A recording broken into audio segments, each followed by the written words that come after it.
आदर्श विद्या मंदिर उच्च माध्यमिक विद्यालय बालोतरा कक्षा 9 में अध्याय 8 गति भाग प्रश्नोत्तर।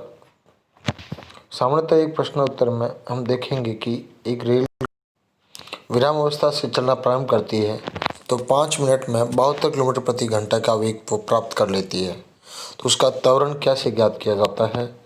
तो हमने जहाँ पढ़ा कि वह वस्तु विराम अवस्था से प्रारंभ होती है, अर्थात उसकी स्पीड उस समय विराम अवस्था में 0 होगी, अर्थात उसका प्रारंभिक वेग 0 लिया गया। फिर वो 5 मिनट पश्चात यानी उसे 500 मिनट का समय लगा, जबकि हमें सेकंड में आवश्यकता होती है। तो 1 मिनट में 60 सेकंड यानी 6 पंजोरी 300 सेकंड का उसे समय लगा। इस प्रकार वह वेग 72 किलोमीटर प्रति घंटे की प्राप्त कर लेती है, जबकि हमारे पास एक समय का जो मात्रक है वो सेकंड में है। तो इसलिए हमें वेग का मात्रक भी किस में आवश्यकता होती है? हमें उसकी आवश्यकता मीटर प्रति सेकंड में होगी। इसलिए हम वेग को मीटर प्रति सेकंड में बदलेंगे, क्योंकि 1 किलोमीटर में 1000 मीटर होते हैं, तो इंटू 1000। वहीं समय का मात्रक भाग में होने के कारण, क्योंकि -1 का मतलब भाग में है और इसकी वजह से 1 घंटे में 3600 सेकंड होते हैं, तो इसलिए इंटू 3600। तो 72 इंटू 1000 बटा 3600, तो उसका स्पीड आई लगभग 20 मीटर प्रति सेकंड के वेग से। इस प्रकार त्वरण का फॉर्मूला होता है वेग में परिवर्तन की दर। तो अंतिम वेग 20 मीटर प्रति सेकंड, वहीं प्रारंभिक वेग 0। तो 20 माइनस 0 बराबर 20 बटा 300, जिसका मान 1/15 मीटर प्रति सेकंड प्राप्त हुआ। उसी प्रकार दूरी हेतु हमने दूसरी सर्व समीकरण तीसरी 2as बराबर V square minus U square, जहाँ प्रारंभिक वेग का मान v का मान 220 अर्थात 20 इंटू 20 400, वहीं यू स्क्वायर बराबर 0। तो दूरी बराबर होगी वी स्क्वायर बटा 2a बराबर s। तो v 20 इंटू 20 400 बटा 2 इंटू 1/15, तो 15 वापस चले जाएंगे ऊपर। तो इसका मान कुछ इस प्रकार हो जाएगा कि 20 इंटू 20 इंटू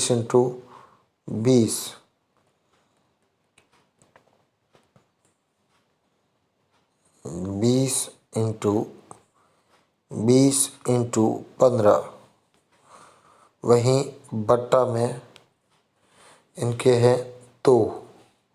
तो 1 2 से 1 भाग कट गया यानी 10, 15 दूनी 30, 30 इंटू 10 300, 300 इंटू ये 0 3000 यानी 3000 मीटर। और 3000 मीटर को आप कह सकते हैं 3 किलोमीटर।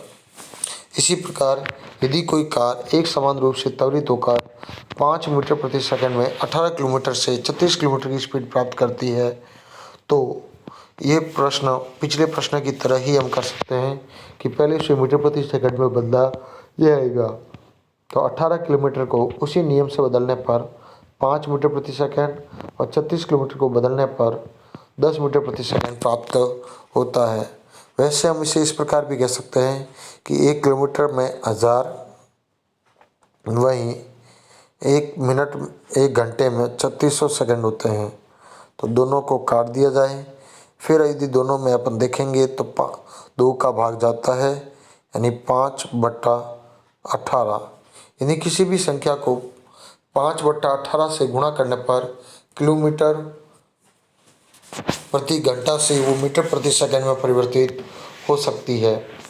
तो इसलिए 18 को भी इससे गुणा किया तो 18 से 18 कट गए, पीछे बचे 5 मीटर प्रति सेकंड।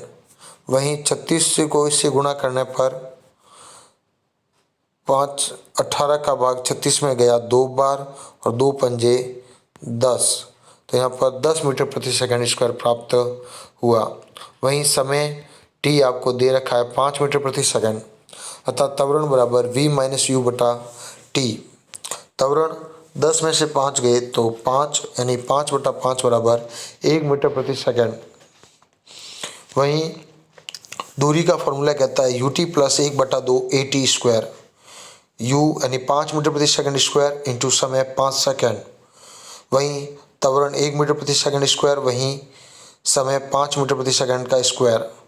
तो दोनों का ही मात्रक मिलाकर हुआ सम 25 मीटर, वहीं 12.5 मीटर यानी 37.5 मीटर कार का त्वरण हुआ। 1 मीटर प्रति सेकंड स्क्वायर तथा तय की गई दूरी 37.5 मीटर हुई। इसी प्रकार अगले सवाल में यदि किसी कार पर ब्रेक लगाने पर वह गति के विपरीत दिशा में 6 मीटर प्रति सेकंड का त्वरण उत्पन्न करती, यदि कार का ब्रेक लगाए जाने के बाद रुकने में 2 सेकंड का समय लगता है, तो उतने समय में तय की गई दूरी की गणना कीजिए। अर्थात ए का मान दे रखा है -6 मीटर प्रति सेकंड स्क्वायर, यानी गाड़ी उसी स्पीड से रुकती है, यानी त्वरण मंदन उत्पन्न करती है। वहीं समय उसके लिए उसे 2 सेकंड का लगा। वेग, अंतिम वेग 0 है क्योंकि गाड़ी रोकनी है। तो वो वेग यानी अंतिम वेग का फॉर्मूला है v, प्रारंभिक वेग u और at। तो यहाँ से एक फॉर्मूला और प्राप्त हुआ कि v बराबर u प्लस at। तो v का मान 0 है, वहीं u का मान 12 मीटर प्रति सेकंड,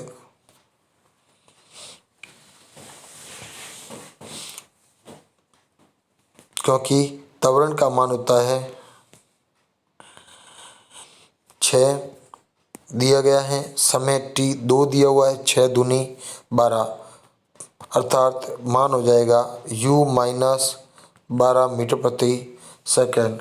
और इसका पक्षांतरण करने पर u का मान हो जाएगा 12 मीटर प्रति सेकंड,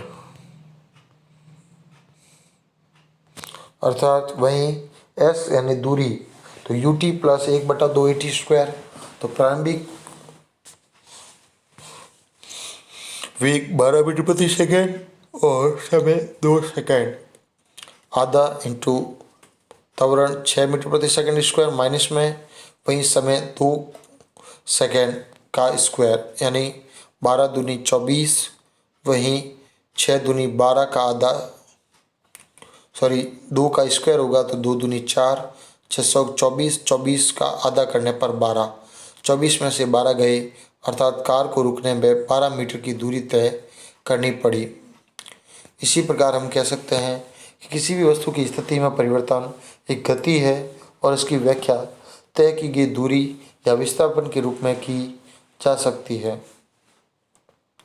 एक वस्तु की गति का समान या असमान होना उस वस्तु के वेग पर निर्भर करता है, जो कि नियत रहता है या समय के साथ बदल सकता है।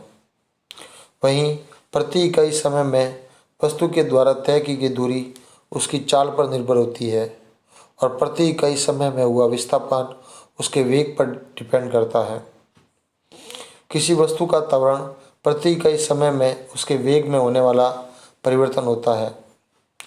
ग्राफों के द्वारा वस्तु की समान और असमान गति को भी दर्शाया जा सकता है, अर्थात जैसे कि यहाँ पर एक सीधी रेखा एक समान गति को प्रदर्शित करती है, इस समय के साथ एक निश्चित गति को प्रदर्शित करती है। वहीं इस प्रकार एक सीधी रेखा अब शून्य वेग को भी प्रदर्शित कर सकती है, अर्थात हम ग्राफ द्वारा भी गति को प्रदर्शित कर सकते हैं। वहीं एक समान त्वरण से चल रही वस्तुओं के लिए गति के 3 समीकरण का विस्थापन किया, जिनमें वेग, अंतिम वेग बराबर प्रारंभिक वेग प्लस त्वरण इंटू समय, दूरी बराबर प्राथमिक वेग इंटू समय प्लस आधा इंटू त्वरण इंटू प्रारंभिक समय का स्क्वायर। वहीं 2 इंटू त्वरण इंटू दूरी बराबर प्रारंभिक वेग अंतिम वेग का स्क्वायर माइनस प्रारंभिक वेग का स्क्वायर होता है। अगर कोई वस्तु वृत्तीय पथ पर एक समान चाल से चलती है तो उसकी गति भी एक समान वृत्तीय गति कहलाती है। धन्यवाद। आदर्श विद्या मंदिर उच्च माध्यमिक विद्यालय बालोतरा, मैं जितेंद्र गहलोत।